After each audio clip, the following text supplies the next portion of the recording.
Welcome to Football Fever, Class 4A and Class 3A. Hello again, everybody. I'm Alan Mandel. I'm joined by two outstanding football experts, Albert Alvarado and Clay Whittington.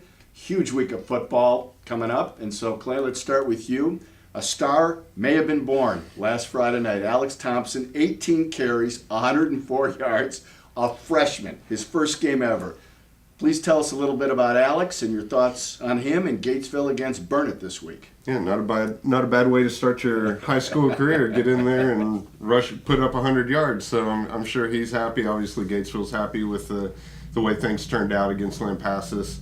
They showed up ready to play last week, and they jumped out on Lampasas and never turned back. And that's what this team desperately needed. I mean, both teams went into that game needing a win. And Gatesville got it, so I'm sure they're feeling pretty good about themselves heading into Burnett. And it's going to be a tough matchup for them. Burnett is always good, and they're always tough, and this year's no different. They're probably up there, cream of the crop with the district. So if Gatesville can parlay this into a good performance against Burnett and possibly pull off an upset, then they're going to be sitting pretty for making a return to the playoffs possibly this year. Wouldn't secure anything by far, but I mean, getting a win against a team like that would be huge for their confidence and for their momentum. And this is a team that's starting to feel themselves a little bit now. I think obviously things changed a little bit with Thompson, taking over some of the rushing duties, but it worked. And if it works, why mess with it? So he might be able to go out there and put together another big week this week. Burnett's defense is a little better than Lampasas', so he's going to have that to contend with. The whole Hornet squad is going to have tough defense to contend with, and vice versa when they're on defense. I mean, Burnett's got a great offense they're going to have to stop. So it'll be an interesting one, but if they can pull it off, they're going to be feeling really good about themselves, and they're going to be in great shape heading forward, looking to return to the playoffs. Okay, Clay, you mentioned Lampasas. It's another team you do such an outstanding job covering. They didn't want to be 0-2 at this point, right. And now they got La Vega coming in. Tell us about this matchup. Yeah, that was last week was critical for both those teams. I mean, Lampasas and Gatesville both desperately needed a win. Now Lampasas falls to 0-2. They're the only winless team in the district, and they've got the work cut out for them if they want to make a playoff push here. And this is basically a must-win for them. Almost every game from here on out is going to be a must-win for them if they want to make the playoffs.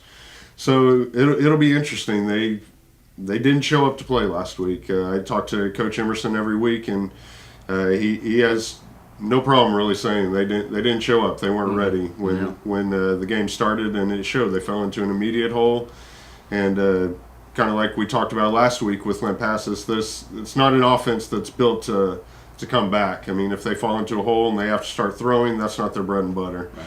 So they were in trouble, and now they just have to put that behind them. They have to move on. They have to, just completely erase it from their memory banks pretty much, and prepare to take this game, because as of right now, this is the most important game of the year, and their backs are against the wall. They have to deliver in this game if they want to have a shot at the playoffs. Okay, thanks, Clay. Albert, if we'd have talked a year ago and said, hey, Florence is 0-2, we'd have been yawned, so what? But now it's an improved football team. You've documented it so well all year. They're not happy being 0-2, and this is absolutely, I would presume that you're going to say the same thing, a must-win with Troy coming into town. It's not just a must-win, but it's a must-win by 14 points. Me and Coach McQueen were talking about it.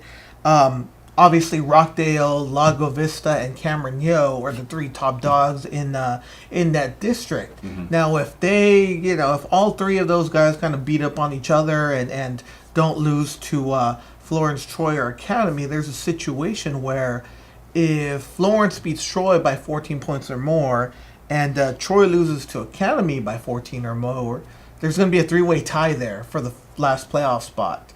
And it'll come down to a coin flip. It's not the ideal way to kind of have your season come down, but hey, it's better to rely on old Abe Lincoln on the flip of a coin than not have a chance at all. But I mean, Florence, going down there, they've played tough. They've been right there, in the first half.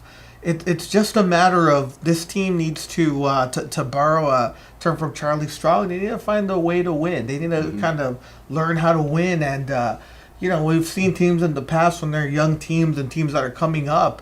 All it takes is that one game where they pull it out in the second half. That one game where they move the chains, convert on third down. That one game where instead of settling for a field goal, they get some touchdowns. And hopefully, Florence hopes that this is going to be the week that they turn that corner. Now they have Troy coming in at home. So all the momentum is going to be for them. And Troy runs a slot T. They've been running it longer than Florence has, but it's a slot T nonetheless. So that Florence defense is just going to be kind of facing a mirror image there of the look that they usually get in practice.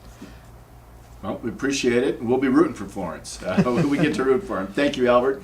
Thank you, Clay. And thank you for watching Football Fever. We'll see you right here next week.